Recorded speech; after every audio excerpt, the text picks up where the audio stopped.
Di ujung senja hari denai menyesali diri, indak mungkin bertemu lagi.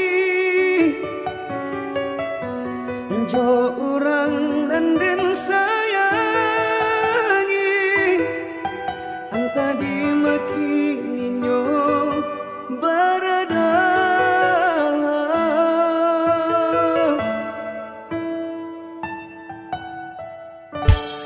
Den tanyo